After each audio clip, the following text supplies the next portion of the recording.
Hello friends, welcome to RTS मस्ती YouTube channel पे आप सभी का स्वागत है। मैं रितेश आप सभी का स्वागत करता हूं।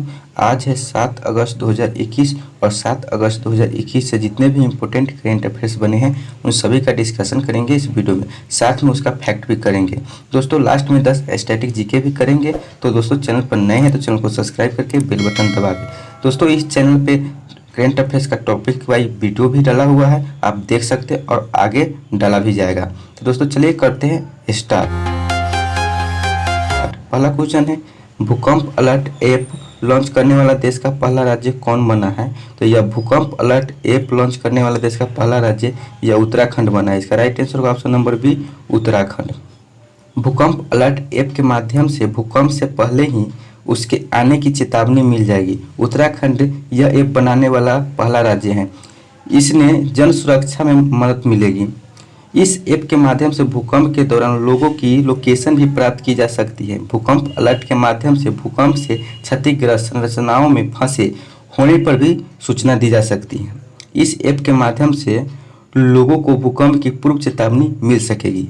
उत्तराखंड राज्य आपदा प्रबंधन प्राधिकरण, आपदा प्रबंधन विभाग एवं भारतीय प्रौद्योगिकी संस्थान रुड़की ने मिलकर इस ऐप को बनाया है।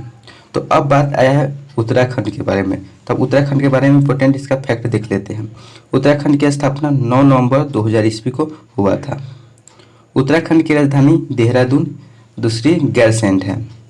उत्तराखंड के मुख्यमंत्री पुष्कर सिंह धामी है।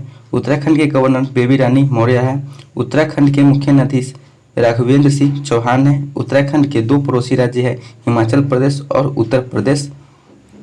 उत्तराखंड के 2 पड़ोसी देश हैं, तिब्बत, चीन और नेपाल। उत्तराखंड की लोकसभा सीट 5 है, राज्यसभा सीट 3 है, विधानसभा सीट 71 है।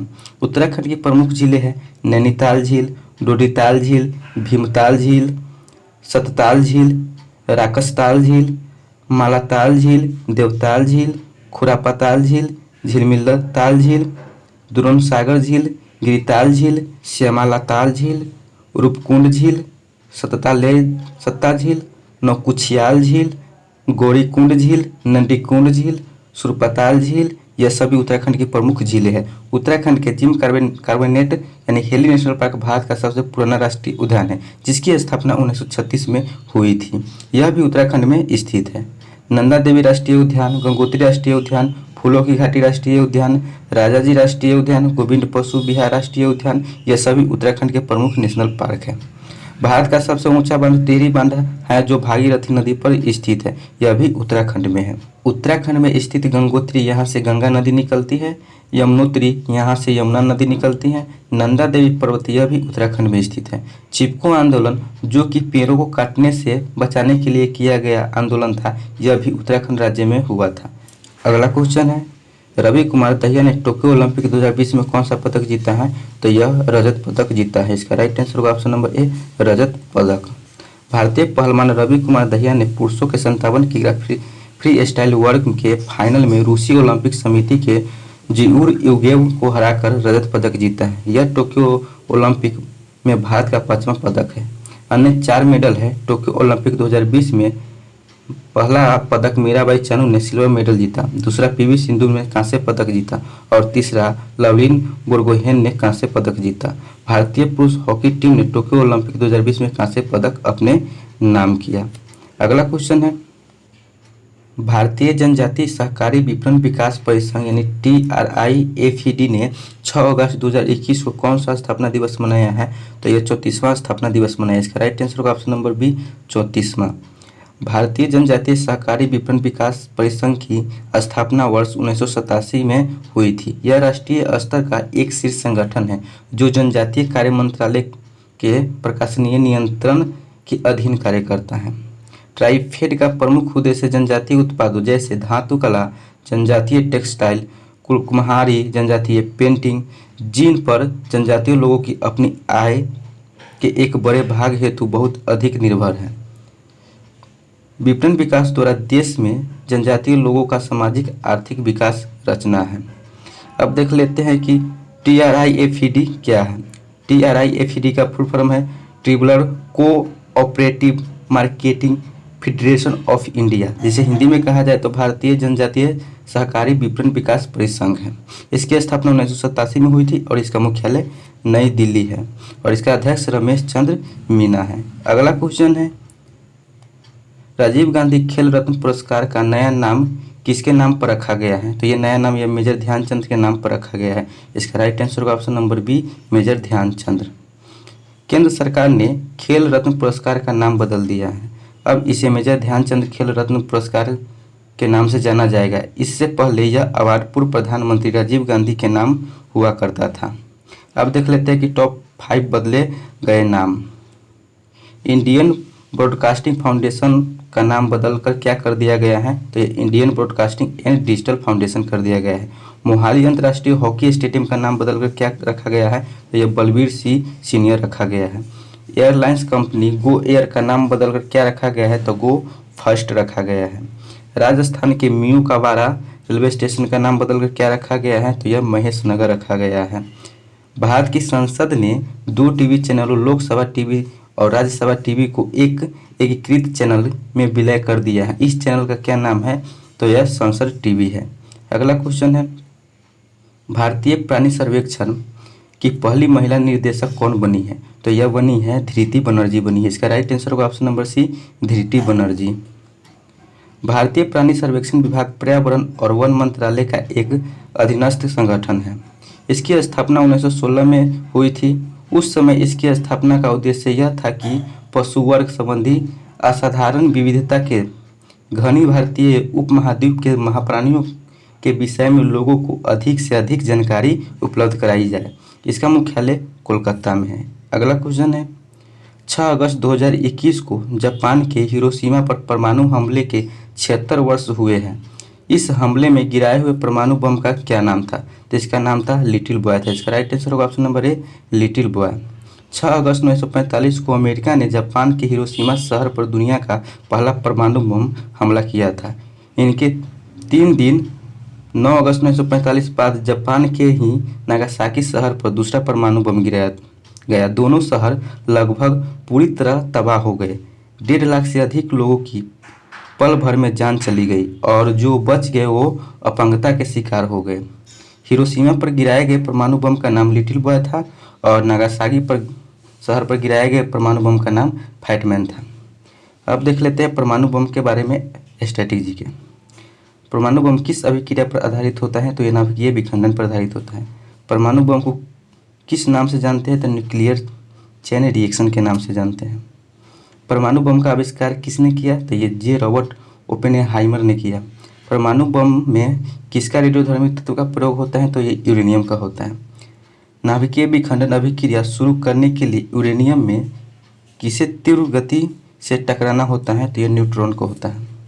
अगला क्वेश्चन है, तमिलनाडु के किस मंदिर में तमिल अर्चना योजना का शुभारंभ किया गया है? तो ये तमिल अर्चना योजना का शुभारंभ किया गया है तो यह कपालेश्वर मंदिर में किया गया। इसका राइट आंसर होगा option number B, Kapaleeshwar. Tamil Nadu के 47 मंदिरों में भक्तों के पास आज से तमिल में पूजा अर्चना करने का विकल्प होगा। मुख्यमंत्री एम.के. स्टालिन ने अनई थमिजील अर्चनाई की शुरुआत की है। इसका मतलब है मातृभाषा तमिल में प्रार्थना। चेन्नई के कपालेश्वर मंदिर में इसकी शुरुआत हुई है। अब तमिलनाडु के टॉप मंदिर के बारे में चर्चा कर लेते हैं कि मंदिर कहाँ है। रामनाथ स्वामी मंदिर ये रामेश्वरम में है। नटराज मंदिर चिदम्बरम में है। कपालेश्वर मंदिर चेन्नई में है। मीनाक्षी मंदिर मदुरै में है। एकाम्बेश्वर मंदिर कांचीपुरम में है। बृहदेश्वर मंदिर ये तंजौर में है। मोनोलिथिक मंदिर ये महाबलीपुरम में है। अगला क्वेश्चन है, भारत में मोटो जीपी के ब्रांड एम्बेसडर कौन बने हैं? तो ये मोटो जीपी के ब्रांड एम्बेसडर यह जॉन अब्राहम बने। इसका राइट आंसर होगा option number D, John Abraham. Euro sport India और डिस्कवरी प्लस ने मोटर स्पोर्ट प्रोग्रामिंग में अपनी स्थिति को मजबूत करने के लिए मोटो जीपी के लिए मशहूर अभिनेता जॉन अब्राहम को अपना इंडिया एम्बेसडर बनाया है। अब देख लेते हैं टॉप 5 ब्रांड एम्बेसडर के बारे में। खादी प्राकृतिक पेंट के ब्रांड एम्बेसडर बने हैं नितिन गडकरी। स्मार्टफोन निर्माता कंपनी वीवो, ग्रेट लर्निंग, वीजे डिजिट इंश्योरेंस के ब्रांड एम्बेसडर बने हैं Virat Kohli. Sportswear brand Puma के ब्रांड एम्बेसडर बने युवराज सिंह।